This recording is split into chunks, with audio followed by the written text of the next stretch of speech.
Salah satu kisah Nabi yang menarik untuk dibagikan pada anak, yaitu kisah Nabi Ibrahim alaihi salam.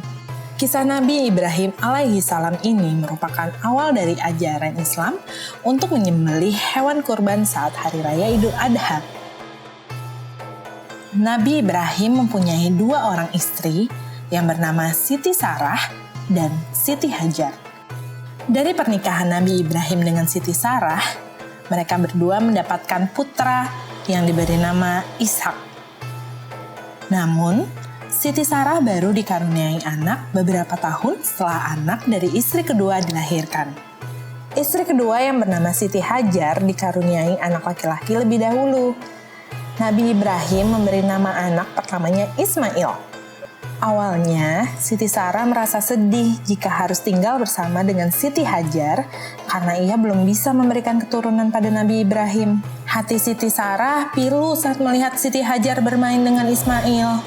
Sampai ketika Allah Subhanahu wa Ta'ala akhirnya memerintahkan Nabi Ibrahim untuk memindahkan Siti Hajar dan Ismail yang masih kecil ke kota Mekah. Ia bermukim di dekat tempat yang nantinya akan dibangunkan Ka'bah. Di kota Mekah, Siti Hajar dan Ismail tinggal di padang pasir tandus. Dengan terik matahari yang begitu menyengat, tidak ada satupun orang yang menetap di sana.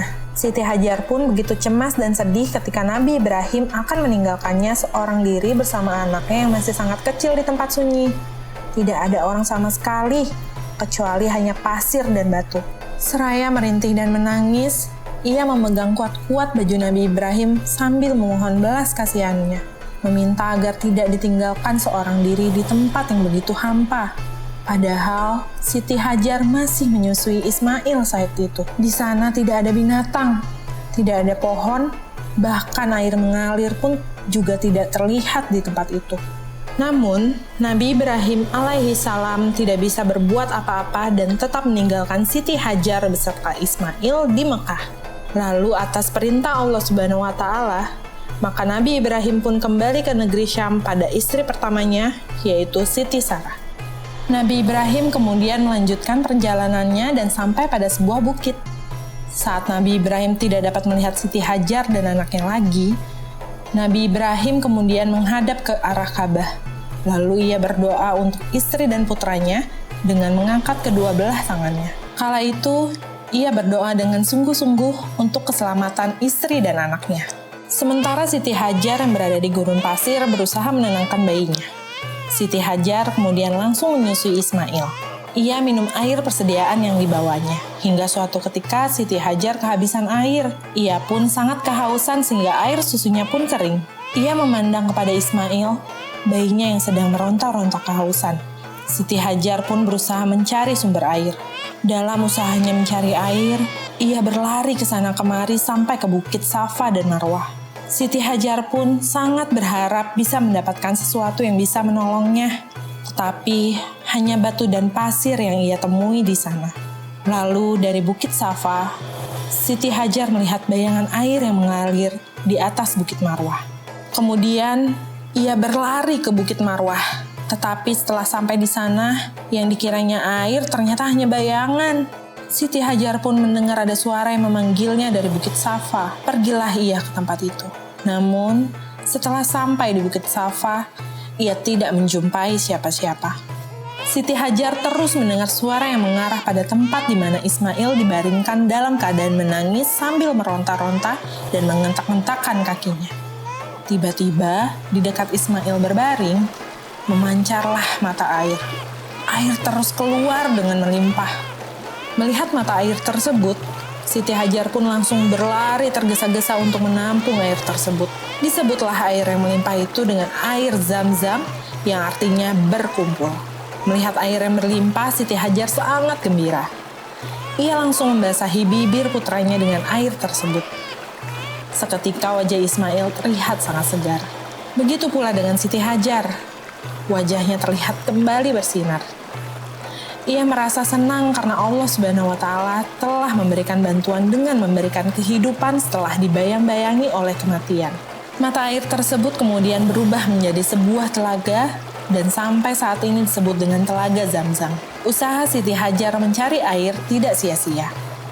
Hingga saat ini, Berjalan kaki dari Syafa ke Marwah dijadikan sebagai salah satu rukun haji yang disebut dengan sa'i. Lambat laun Ismail beranjak remaja. Nabi Ibrahim sangat senang, tetapi kegembiraan itu tiba-tiba buyar karena Allah Subhanahu wa Ta'ala memberikan sebuah perintah lewat mimpinya. Nabi Ibrahim alaihissalam mendapat mimpi bahwa ia harus menyembelih anaknya Ismail. Awalnya Nabi Ibrahim sangat sedih menerima mimpi itu. Namun, mimpi seorang nabi merupakan salah satu dari cara Allah Subhanahu wa Ta'ala menurunkan wahyunya kepada nabi. Jadi, perintah yang diterimanya dalam mimpi itu harus dilaksanakan oleh Nabi Ibrahim.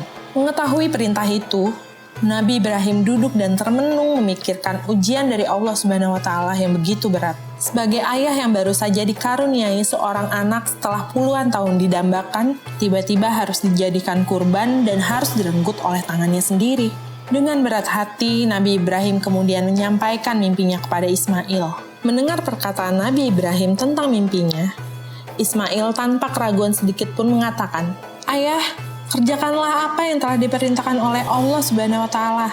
Beberapa kali, Nabi Ibrahim digoda oleh iblis agar tidak melaksanakan perintah Allah Subhanahu wa Ta'ala untuk menyembelih Ismail. Namun, Nabi Ibrahim tidak goyah dan iblis pun gagal menggodanya. Hingga akhirnya, waktu penyembelihan telah tiba. Diikatlah kedua tangan dan kaki Nabi Ismail. Dibaringkan Ismail, lalu diambillah pedang tajam yang sudah tersedia. Nabi Ibrahim alaihissalam memegang erat pedang dengan kedua tangannya. Kedua mata Nabi Ibrahim yang masih tergenang air mata pun memandang wajah putranya dan berpindah melihat ke arah yang mengkilap di tangannya. Pada akhirnya dengan memejamkan matanya, Nabi Ibrahim meletakkan pedang pada leher Ismail dan penyembelihan dilakukan. Namun, malaikat Jibril tiba-tiba mengangkat Ismail dan menggantikannya dengan seekor kambing yang sangat besar dan gemuk. Peristiwa ini terjadi pada tanggal 10 Zulhijjah di Mina yang kemudian diperingati sebagai Hari Raya Idul Adha oleh umat muslim di seluruh dunia hingga saat ini. Selain itu, umat Islam yang sedang melaksanakan ibadah haji bisa melaksanakan kurban di Mina sebagai penghormatan atas ketulusan Nabi Ibrahim alaihissalam. Itulah kisah Nabi Ibrahim alaihissalam yang menjadi bagian dari sejarah agama Islam tentang Hari Raya Idul Adha. Nabi Ibrahim yang begitu penuh kesabaran dan pengorbanan karena harus rela menyembelih putra kesayangannya, Ismail, yang kemudian dengan keikhlasannya itu Allah mengganti dengan hewan kurban. Nabi Ibrahim yang begitu penuh kesabaran dan pengorbanan karena harus rela menyembelih putra kesayangannya, Ismail, yang kemudian dengan keikhlasannya Allah mengganti dengan hewan kurban.